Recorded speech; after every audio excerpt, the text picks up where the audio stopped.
আমাদেরকে আসলে এগিয়ে যেতে হবে। এখানে শোষণহীন একটি বাংলাদেশ আমরা গড়ে তুলব। এই পরিস্থিতিতে আমরা দেখেছি যে অনেক সাম্রাজ্যবাদী রাষ্ট্র রয়েছে যারা বাংলাদেশের দিকে তাকিয়ে আছে, কিভাবে বাংলাদেশের নিয়ন্ত্রণ রাখা যায়, নিয়ন্ত্রণ নেওয়া যায়। আমরা বলতে চাই যে ওই যে সাম্রাজ্যবাদী ভারত, যে ভারত আমাদের পার্শ্ববর্তী রাষ্ট্র, তারা দীর্ঘদিন ধরে তাদের 5-8টা দালাল আওয়ামী লীগকে এখানে তারা পোষণ করে গেছে। এই আওয়ামী ফ্যাসিবাদী সরকার কিভাবে তারা এখানে নির্বাচন বহির্ভূত ভাবে তারা জালিয়াতি করে ক্ষমতায় রয়েছে আপনারা দেখেছেন। যদিও এমন হয়েছে যে আমরা এতদিন কথা বলতে পারি নাই, আমরা ফেসবুকে লিখতে পারি নাই, কিন্তু আজকে আমরা ফেসবুকে লিখতে ভয় পাই না। আমরা ফেসবুকে বিরোধী মতের পক্ষে লাইক দিতে আমরা ভুল করি না বন্ধুগণ। সামাজিক আন্দোলন আমাদের যে সংগ্রাম, এই সংগ্রামকে এগিয়ে নিয়ে যেতে হবে।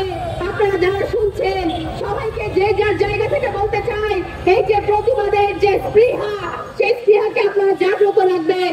যেখানে অন্যায় হবে, যেখানে ঘুষ দুর্নীতি হবে, যেখানে সন্ত্রাসীরা দানা বেঁধে দেবে, তাকে আপনারা রক্ষাৎ করে দেবেন প্রতিরোধের মাধ্যমে।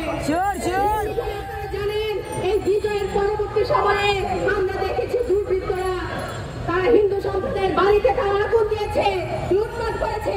আমরা বলতে চাই যুদ্ধ পরিস্থিতির পরবর্তীতে বিজয় বাংলাদেশের জনপ্রিয় হয়েছে। এরপরে আমরা এই ধরনের ভাঙচুর, এই ধরনের কোনো জ্বালা উপরের দিকে আমরা যাব না।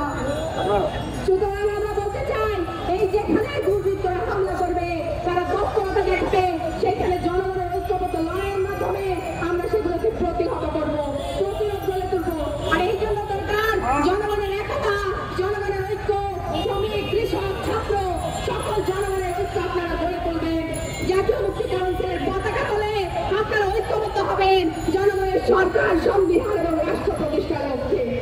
বন্ধুগণ, আজকে জাতীয় মুক্তি কাউন্সিলের যে সমাবেশ চলছে, সেই সমাবেশে এখন বক্তব্য রাখবেন পাহাড়ি ছাত্র পরিষদের সাংগঠনিক কেন্দ্রীয় সাংগঠনিক সম্পাদক শুভাশিস চাকমা। আজকে জাতীয় মুক্তি কাউন্সিলের থেকে আয়োজিত এখানে আপনারা যারা উপস্থিত হয়েছেন সকলকে বৃহত্তর